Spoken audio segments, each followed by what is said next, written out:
Bang Idris paham Ahmad, nggak? gini Ahmad, saya cuma mau bilang begini. Saya bicara sejarah ya. Saya ini ingin menyampaikan pesan kepada kamu begini. Jadi Muhammad itu sebelum dia jadi nabi, dia kan belum beragama, betul nggak? Betul nggak? Tuh. Oke, dia tidak ke gereja, dia tidak ke sinagog, dia tidak ke masjid, karena dia hidup di tengah-tengah orang-orang Quraisy, betul? Nah, lalu Muhammad ini, dia ini kan seorang pedagang. Dia ini berjumpa dengan orang-orang asing. Ketika dia di kota itu banyak pendatang datang. Nah, dia belajar agama. Ketika dia belajar agama, nah dia mau ajarkan itu kepada baninya, kepada kaumnya, kaum Quraisy. Nah, dilihatlah orang Quraisy ini kan para penyembah berhala. Nah, menurut ajaran yang dia dengar dari kota, dia dengar, oh itu salah, begini-begini. Nah, itu ingin diajarkan kepada mereka. Makanya untuk pertama kali, Muhammad itu, niatnya itu benar. Untuk pertama kali niatnya dia itu benar. Dia ingin mengajarkan ajaran yang benar dari yang didengar dari orang-orang Yahudi dan Nasrani. Makanya kiblatnya dirubah. Ayo kita rubah kiblat kita ke arah Yerusalem. Itulah kiblat pertama umat muslim di Baitul Maqdis di Yerusalem, betul? Betul. Nah, lalu tiba-tiba orang-orang Yahudi dan orang-orang Nasrani, terutama orang-orang Yahudi, mereka tidak percaya kepada Muhammad bahwa Muhammad ngaku nabi. Masalahnya dia itu ngaku nabi itu loh. Dia ngaku nabi. Seandainya dia tidak mengaku nabi, dia hanya mengajarkan supaya ajarannya itu ini loh yang benar, jangan menyembah berhala begini. Itu orang Yahudi pasti menerima dia. Ketika dia mengaku nabi, akhirnya dia ditolak. Akhirnya dibalik, dia baru ngarang agama baru namanya Islam. Nah, makanya dia terinspirasi dari kitab-kitabnya orang Yahudi dan Nasrani ini. Makanya ada cerita Musa, ada cerita Abraham, cuman udah bentuk model gado-gado. Boleh saya bicara, Bang Idris? Silakan. Bang Idris mengatakan bahwa Nabi Muhammad diajarkan belajar agama ya, diajarkan agama. Al-Quran. Katanya Bang Idris? Iya, diajarkan Al-Quran. Siapa yang mengajarkannya itu, Bang Idris? Quran surat An-Nahl ayat 103. Silakan dibaca. Sungguh kami benar-benar mengetahui bahwa mereka berkata. Di sini berkata ini, yang mereka berkata ini adalah orang Quraisy, Bang Idris. Para penuduh-penuduh itu, ya. Iya, orang Quraisy. Sesungguhnya Al-Quran hanyalah diajarkan kepadanya Nabi Muhammad oleh seorang manusia. Bahasa orang yang mereka tuduh bahwa Nabi Muhammad belajar kepadanya adalah bahasa Ajam, bukan bahasa Arab. Padahal ini Al-Quran adalah bahasa Arab yang jelas. Oke. Jadi ayat itu mencatat adanya penuduh-penuduh di zaman Muhammad hidup bahwa Al-Quran itu diajarkan oleh orang asing kepada Muhammad. Iya, Mas. Betul? Yang saya tanya. Sebentar, biar saya selesaikan. Biar saya selesaikan. Padahal ini sangkalan daripada Allah nih. Bantahan daripada Allah. Padahal mereka itu kan orang Ajam. Orang Ajam tuh orang asing. Mereka itu orang Ajam. Bagaimana mungkin kau tuduhkan dia yang ngajarin Al-Quran? Sementara dia bahasanya bahasa asing, sedangkan Al-Quran bahasa Arab yang jelas. Betul? Betul. Nah sekarang kita ambil kesimpulan. Benarkah Al-Quran bahasa Arab yang jelas? Atau bahasa Arab yang nggak jelas? Seperti orang yang bahasanya campur-campur. Orang Ajam itu bukan berarti dia tidak mengerti bahasa Arab. Orang Ajam itu artinya orang asing, tetapi dia itu ngerti bahasa Arab sedikit-sedikit. Contoh. Pernah dengar nama Majid? Majid tahu Majid? Al-Majid. Dia punya komal juga, sering siaran. Tahu? Dia orang Arab. Nah, tahu. Dia orang Arab. Kamu lihat dia bisa bahasa Indonesia kan? Tapi kadang-kadang dia ngucapin kosakata yang kita nggak tahu kan? Karena dia memang bukan orang asli Indonesia, jadi bahasanya agak-agak campur-campur. Begitu. Saya kasih contoh nih. Ada misalnya engkoh-engkoh, ya kan? Jalan-jalan. Ya kan? Engkoh-engkoh kan biasanya pebisnis handal. Hanya ini berapa ini goceng? Ini goceng. Karena dia nggak ngerti ngucapin bahasa Indonesia, nggak ngerti goceng. Apa goceng nih? Jadi bahasanya dia campurin ke bahasa di mana dia datang, ya kan? Nah, sekarang ada orang asing nih. Dia sering ke Arab nih, sering ngobrol sama Muhammad. Ya kan? Dia bukan nggak ngerti bahasa Arab, dia ngerti. Sama seperti engkoh-engkoh ini saudagar dari Tiongkok ini, dia ngerti bahasa Indonesia, ngerti. Cuman kadang-kadang dicampur-campur dengan bahasa dia. Sekarang, apakah Al-Quran itu bahasa Arab yang jelas? Atau berisi bahasa campuran-campuran dengan bahasa-bahasa asing? Bahasa asing ini yang mana, Bang Edis? Oke, apa arti Yasin? Saya tanya. Sudah dijelaskan tadi. Apa? Bahwa hanya Allah yang mengetahuinya. Berarti bagaimana mungkin kamu katakan bahasa Arab yang jelas? Kalau bahasa Arab yang jelas, artinya orang-orang Arab, penutur bahasa Arab tahu, betul? Bukan cuma bahasa Arab aja, Ahmad. Gini, di dunia ini ada banyak sekali bahasa. Bahasa Batak, bahasa Jawa, bahasa Indonesia, bahasa Tionghoa, bahasa Mandarin, bahasa Jepang, bahasa Inggris. Semua bahasa di muka bumi ini tidak ada satupun kosakata yang nggak ada artinya. Nggak ada satupun. Sebutin bahasa Indonesia, kosakata bahasa Indonesia yang nggak ada maknanya. Sebutin satu. Kalau ada saya lompat dari Monas. Sebutin satu. Tadi kan saya sudah jelaskan, Bang Edis. Bang Edis mengatakan bahwa, Bang Edis kan tadi mengatakan bahwa ya Nabi Muhammad diajarkan oleh orang asing tentang Al-Quran. Makanya bisa ada makna-makna kata-kata yang tidak bermakna kan, seperti Yasin yang tidak diketahui artinya kan. Sekarang begini, Bang Edis. Menurut orang Arab apa arti Yasin? Iya, bentar. Begini, Bang Edis. Kalau narasi Bang Edis seperti tadi bahwa mengatakan bahwa Nabi Muhammad diajarkan oleh orang asing, tolong Bang Edis kasih data. Siapa orang asing yang mengajarkan Nabi Muhammad tentang Al-Quran? Baik, saya akan tunjukkan siapa orang asing tersebut yang mengajarkan Muhammad ya. di dalam surat An-Nahl ayat 103 tafsir Ibnu Katsir terjemahan ya. Saya akan bacakan ya. Saya balikkan dulu kamera saya. Kita sabar ya teman-teman yang ngajarin orang Islam. Karena semakin banyak saya ajarin nanti mereka, oh iya benar, memang benar kok kata Bang Idis ini, memang Islamnya harus ditinggalin. Baik. Aduh, ya challenging ya teman-teman ya. Oke. Ini adalah tafsir surat An-Nahl ayat 103. Kira-kira mau saya bacakan saja atau saya tampilkan begini? Oke, saya bacakan saja ya. Allah SWT, oke. Allah SWT menyebutkan tentang tentang kedustaan, buatan-buatan dan kebohongan orang-orang musyrik dalam tuduhan mereka terhadap Nabi, bahwa sesungguhnya Al-Quran yang dibacakan oleh Muhammad kepada mereka tiada lain diajarkan oleh seorang manusia kepadanya, kepada Muhammad. Lalu mereka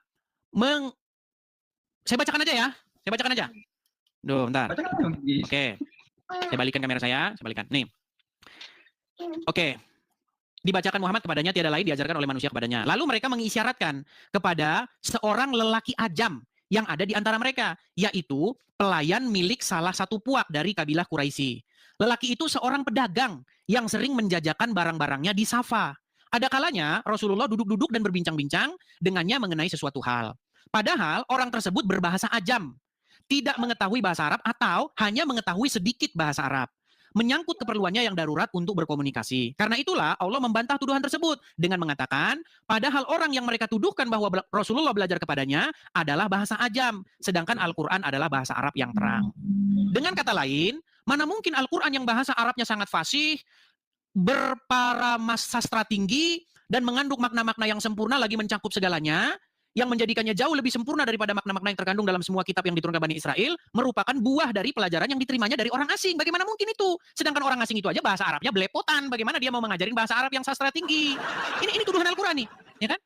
Nah, makanya Al-Quran berkata, nih, diriwayatkan dari yang lain. Hal yang sama telah diriwayatkan juga oleh Abdullah Ibnu Katsir dari Ikrimah dan Qatadah. Disebutkan bahwa nama budak itu adalah Yaizi. Ibnu Jarir mengatakan, telah menceritakan kepada kamu Ibnu Muhammad At-Tusi telah menceritakan kepada kami Abu Amir, bla bla bla bla ya, dari Ibnu Abbas mengatakan bahwa Rasulullah pernah mengajarkan kepada seorang penyanyi di Mekah namanya Bal'am. Padahal dia berbahasa ajam. Nah, orang-orang musyrik melihat Rasulullah itu sering mengunjungi dia. Lalu mereka mengatakan, sesungguhnya Al-Quran ini diajari oleh Bal'am. Maka Allah menurunkan ayatnya, sesungguhnya kami, bagaimana padahal orang yang mereka tuduhkan bahwa Muhammad belajar kepadanya adalah bahasa ajam, sedangkan Al-Quran adalah bahasa Arab yang jelas. Ad-Dahak, Ibnu Muzai mengatakan bahwa budak lelaki tersebut adalah Salman Al-Farisi. Dan seterusnya. Ini banyak nih. Jadi riwayat-riwayat mengatakan Muhammad itu sering kongko-kongko, nongkrong-nongkrong sama orang-orang Nasrani, orang asing. Karena nggak ada orang Quraisy yang beragama Nasrani. Orang Nasrani itu pasti orang luar. Nah, mereka sering main ke Mekah, Madinah, ketemu dengan Muhammad. Muhammad diajarinlah Injil. Dari situ sebenarnya Quran itu asal usulnya, Ahmad. Itu kan tuduhan, Pak Edis. Iya, tetapi tuduhan itu benar. Gini, tetapi tuduhan itu benar karena apa? Karena Al-Quran terbukti tidak berbahasa Arab yang jelas. Itu. Bang Edis mengatakan bahwa ini bikinan orang asing, bahasa campuran dari bahasa asing ya, bahasa ajam ya. Sekarang Bang Edis, daerah mana, bahasa mana yang bisa mengartikan tentang Yasin? Coba diartikan. Nah, pertanyaan bagus. Pertanyaan bagus. Baik. Jadi kuat dugaan teman-teman, di dalam Al-Quran itu terdapat bahasa-bahasa yang kalau masih ketemu bahasa aslinya, ada juga yang ditelusuri ternyata tidak ditemukan bahasa aslinya. Saya mau kasih tahu sama kamu apa itu sin. Ya. Saya balikan kamera saya ya. Apa itu sin? Baik. Nah, sin ternyata itu adalah nama dewa untuk merujuk kepada bulan, dewa bulan nih. Dan kenapa Muslim sampai sekarang itu pakai simbol ini? Ya karena memang pada mulanya asal muasalnya orang Islam itu atau agama Muhammad itu ya memang penyembah bulan. Yasin, ya itu bahasa Arabnya wahai. Misalnya, ya ayyuhallazina amanu, wahai orang-orang yang beriman. Ya Ahmad, maksudnya wahai Ahmad. Jadi Yasin itu maksudnya wahai sin, wahai sang dewa bulan. Itu artinya. Nih, sin. Ini jelas nih. Lu kamu tidak percaya kepada saya ya. Nih. Aduh sebentar, ini kok beda warna ya. Nih, kelihatan? Nih, sin. Kelihatan ini sin. Dalam sebuah mitologi, ya hasil penelitian secara akademis, ya ilmiah, penemuan-penemuan artefak, penemuan-penemuan inskripsi, Sin itu selalu merujuk kepada sebuah dewa di Timur Tengah, yaitu dewa bulan. Karena apa? Karena orang-orang Arab itu kalau siang panas. Jadi mereka itu bisa berjalan di malam hari kalau ada bulan. Makanya mereka bulan itu membawa rahmat. Gitu loh. Makanya mereka memberikan doa dan persembahan mereka kepada sang bulan tersebut. Karena begini, kenapa mereka itu nyembah dewa? Gini, biar saya kasih tahu. Jadi orang manusia, kalau gini, saya balikin dulu kamera saya. Saya itu juga belajar asal-usul manusia mencari Tuhan. Makanya Tuhan-Tuhan di setiap suku bangsa itu beda-beda. Makanya ada ribuan Tuhan-Tuhan di muka bumi ini. Saya kasih contoh. Di negara-negara dingin, saya kasih contoh Jepang. Jepang itu negara yang sangat dingin. Musim panas itu sedikit sekali. Saya pernah ke Jepang, tiap hari kerjanya kedinginan. Ya kan? Nah, Jepang, mereka itu mempunyai simbol matahari. Karena apa? Karena matahari itu begitu bermaknanya di situ. Makanya di negara-negara dingin, mereka itu mengkultuskan atau memberi puji syukur, memberi persembahan mereka kepada dewa matahari. Karena matahari membawa rahmat. Matahari menyinari bumi, membuat tumbuh-tumbuhan hidup. Sementara kalau musim dingin, hancur semua. Makanya mereka menyembah matahari. Nah, sementara di Arab kebalikannya. Di Arab matahari itu malah musuh yang menakutkan. Makanya kalau siang-siang panasnya setengah mati. Makanya matahari di sana simbol malapetaka. Yang membawa berkat itu adalah bulan. Nah, karena dilihat bulan ini sejuk, ya kan, kalau malam makanya mereka menyembah bulan. Nah, penyebutan dewa bulan di dalam Timur Tengah itu adalah Sin. Itu penjelasannya. Makanya Yasin itu artinya wahai dewa bulan. Nah, sampai sekarang kalian masih pakai. Kalian masih menggunakan simbol itu. No, nggak percaya, saya buktikan. Saya membuktikannya secara ilmiah. Saya tanya, ini simbol apa? Simbol apa ini, Ahmad? Coba saya tanya, simbol apa? Masih kau bisukan. Jangan di ini dulu, unmute dulu, unmute. Coba. Ini simbol apa? Kalau dia begitu, bentuknya tanduk, kalau miringnya bulan. Tanduk apa bulan kalau ini? Sebentar, saya tanya, ini tanduk atau bulan? Gak tahu ya, bulan atau tanduk itu. Jujurlah kau. Aduh. Baik. Nih ya, sebentar nih. Kita akan tunjukkan bahwa simbol-simbol itu di Mekah sekarang masih ada nih ya. Nih. Bentar. Sabar ya. Saya tunjukkan kepada Anda simbol-simbol bulan sabit di Mekah. Saya balikkan kamera saya. Jadi mereka ini tidak percaya bahwa agama Islam itu pada mulanya itu adalah pemuja atau pengkultus bulan. Kelihatan ini? Ini simbol gereja atau simbol masjid? Nah, itu bulan itu. Oke, simbol bulan. Oke. Nih. Ini bahkan di Mekah ini. Kelihatan? Bulan. Oke, simbol-simbol bulan. Nah, pertanyaan saya kepada kamu, kenapa kamu menggunakan simbol-simbol ini? Simbol yang sangat mirip dengan peninggalan-peninggalan masa lalu, bangsa-bangsa di situ memang mereka mengkultuskan bulan. Kenapa?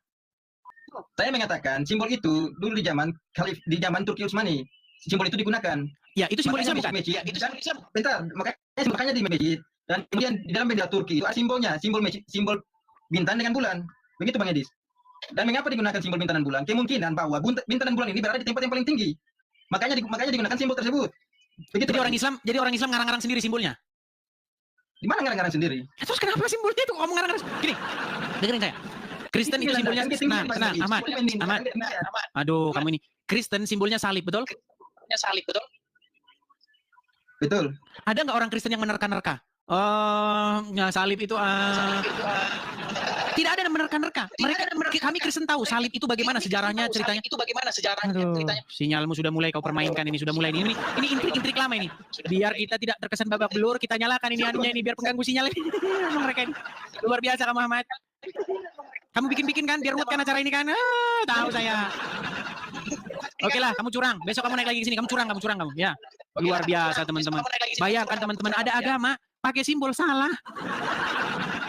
Bagaimana mungkin ibarat kata gini, kamu misalnya seorang polisi, terus kamu pakai simbolnya guru. Berat, saudara-saudara. Bagaimana mungkin ini terjadi?